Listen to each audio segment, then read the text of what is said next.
Probability vocabulary, take 5. Hopefully, this will be the last time I record this video for you guys. Alright, probability is our next unit. These are some of the vocabulary words you will see this next few weeks. Probability. What is probability? Probability is the likelihood of something happening. Hopefully, you're actually listening to me and not just looking at this, because I'm going to add extra information. So probability can be listed as a percent from 0 to 100, or as a decimal from 0 to 1. The closer your probability is to 0, the least likely it's going to happen. The closer it's to 100 or to 1, the more likely it's going to happen. So that's probability. If you look outside or look up the weather and it's a 10% chance of rain, you're going to think, okay, it's probably not going to rain. But then if you look outside and it's a 90% chance of rain, you're not going to plan to do something outside that day, hopefully. Probability. Outcome. Outcome is basically just the way something turns out. What actually happened in a situation. Sample space. Sample space is the list of every outcome that can actually happen.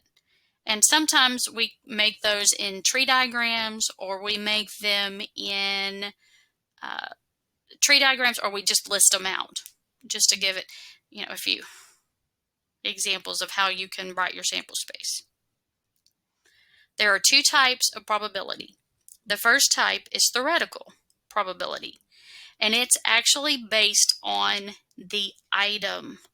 So it's the probability that is based on the object or objects. It is calculated from the possible outcomes based on the item only. It's what you expect to see. Example would be, if you flip a coin, you have one chance of getting heads and one chance of getting tails. So there's two possibles, and you're only going to have one. So 1/2 would be your probability for getting heads or tails. The next one is experimental probability. And this one doesn't worry about the item. It worries about your experimental data. It is based on an experiment. It is calculated using your experimental data. So like if you were rolling a dice 20 times and you recorded how many times you got a 1, 2, 3, 4, 5, or 6, that would be your experimental data, and then you would calculate your probabilities based on your experiment only, not your chances of getting those numbers. There are two types of events. There are dependent events and independent events. In dependent events, dependent means you rely on someone else. You need them for support, or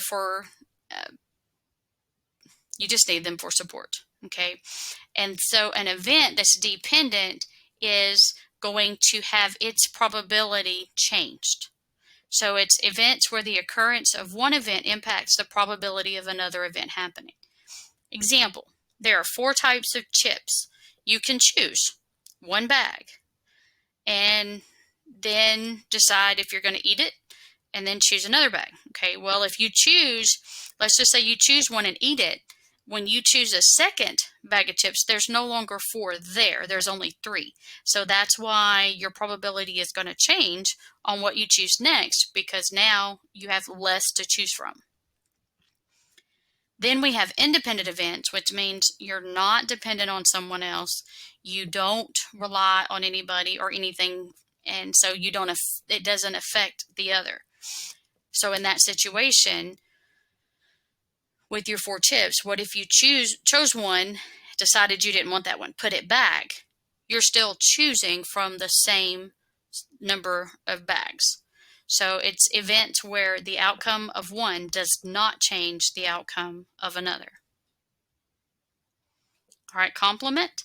A complement is just the probability that an event will not happen.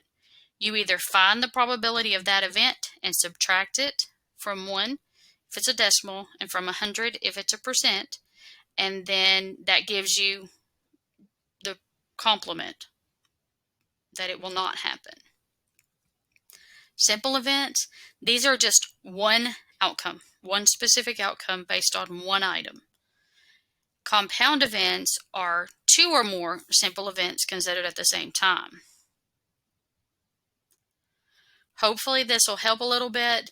Watch this as many times as you need to figure out or understand what those words mean. And as always, thanks for watching.